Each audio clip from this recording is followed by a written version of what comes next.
২৪-এর নতুন এই বিপ্লবের পরে বাংলাদেশের মানুষ নতুন আশায় নতুন স্বপ্নে এখন ব্যবহারে বাংলাদেশ হবে, আগামী দিনে মজলুমের বাংলাদেশ। আমরা আল্লাহ তাআলার দরবারে শুকরিয়া আদায় করছি, আলহামদুলিল্লাহ। আমরা আজ থেকে 6.5-7 মাস পূর্বে এটি কখনো কল্পনা করিনি আল্লাহ তাআলা আমাদের জন্য এরকম অবারিত সুযোগ করে দেবেন। আমরা আল্লাহ তাআলার দরবারে আবারও শুকরিয়া আদায় করছি, আলহামদুলিল্লাহ। আমাদের আস্থা এবং বিশ্বাস সুদৃঢ় হয়েছে। আল্লাহ তাআলার উপর যদি কেউ বিশ্বাস স্থাপন করতে পারে, আল্লাহ তাআলার উপর যদি তাওয়াক্কুল করতে পারে, পৃথিবীর কোন শক্তি মুসলিমদের ফরিয়াদকে কখনো কোনোভাবে আল্লাহ তাআলা বৃথা যেতে দেন না। প্রিয় ভাইরা আমার, আজকে স্বাধীনতার 53 বছর পেরিয়ে 54 বছরে আমরা পদার্পণ করেছি। এই সুদীর্ঘ সময়ের মধ্যে প্রকৃতপক্ষে বাংলাদেশের মানুষ 1971 সালে যেই মুক্তির প্রত্যাশায় একটি নতুন দেশ, নতুন পতাকা, নতুন একটি ভূখণ্ড নিয়ে নতুন যাত্রা শুরু করেছিল, প্রকৃতপক্ষে সেই সুন্দর শুভযাত্রা, প্রকৃত স্বাধীনতা বাংলাদেশের মানুষ এই 53 বছর পর্যন্ত এখনো পায়নি। সেই জায়গা থেকে দাঁড়িয়ে শত জুলুম, নির্যাতন এবং ষড়যন্ত্র মোকাবেলা করে আমরা একটি ষড়যন্ত্র পেরিয়ে পিলখানার ট্র্যাজেডিতে সেনাবাহিনীদের নির্মম হত্যাকাণ্ডের পর, জামাত নেতৃবৃন্দের হত্যার পর, 3টি প্রশাসনের নির্বাচনের পর এবং রাষ্ট্রের প্রত্যেকটি অবকাঠামোকে ভেঙে চুরে চুরমার করে দেওয়ার পরে ফ্যাসিস্টের স্বৈরতন্ত্রের কবল থেকে 24-এর নতুন এই বিপ্লবের পরে বাংলাদেশের মানুষ নতুন আশায় নতুন স্বপ্নে এখন ব্যবহারে বাংলাদেশ হবে, আগামী দিনে মজলুমের বাংলাদেশ।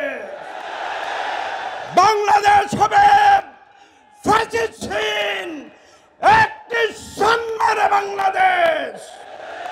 বাংলাদেশ হবে ইনসাফের বাংলাদেশ। এই বাংলাদেশের নতুন করে আর কোন ফ্যাসিবাদ আমাদের উপরে জেঁকে বসবে না।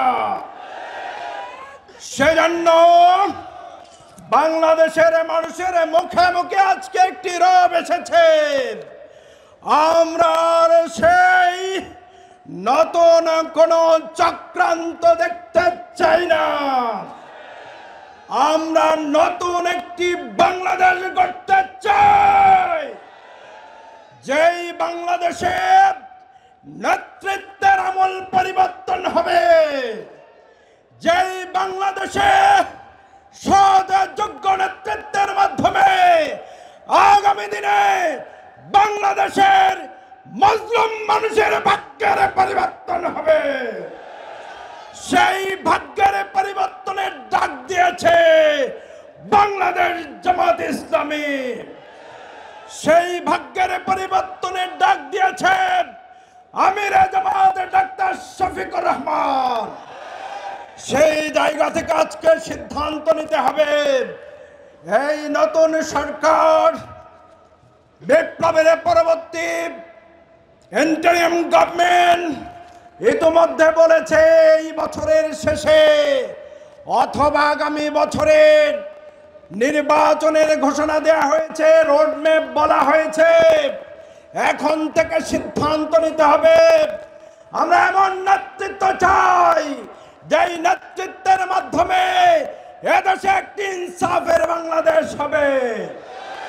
মানুষের মুখে মুখে এখন রব উঠেছে, সেই ইনসাফের বাংলাদেশের নেতৃত্ব দেবে বাংলাদেশ জামাত ইসলামী। সেই ইসলামের সেই বিপ্লবের নেতৃত্ব দেবে ইসলামী বিপ্লবের কান্ডারিরা।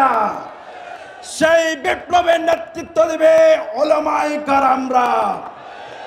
সুতরাং ভোটের সময় যখন আসে, মাথায় পট্টি লাগিয়ে নানা ধরনের সুরত সিরাত ধরে বিগত 53 বছর যারা আমাদেরকে ধোঁকায় দিয়েছে, তাদের এই ধোঁকাতে আর পা দেওয়া যাবে না। এদেশের মানুষের ভাগ্যের পরিবর্তন আমরা করতে চাই, আগামী দিনে যদি ন্যায় ইনসাফের ভিত্তিতে একটি রাষ্ট্র প্রতিষ্ঠা করতে চাই, তাহলে আগামী দিনে কোরআনের রাজ কায়েমের কোনো বিকল্প নয়। সেই সিদ্ধান্তকে সাথে নিয়ে প্রতিটি গ্রামে গ্রামে, বাড়ি মহল্লায় ইসলামের কল্যাণমূলক দিকগুলো আজকে মানুষের সামনে তুলে ধরতে হবে।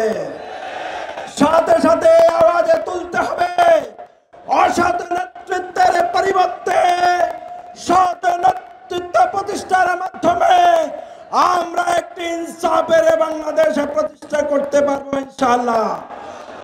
আগামী দিনে নতুন একটি বাংলাদেশ সোনালী সমাজে প্রতিষ্ঠার প্রত্যয় ব্যক্ত করে আমি আমার কথা শেষ করছি। ওয়ামা আলাইনা ইল্লাল বালাগ। আসসালামু আলাইকুম ওয়া রাহমাতুল্লাহি ওয়া বারাকাতুহু।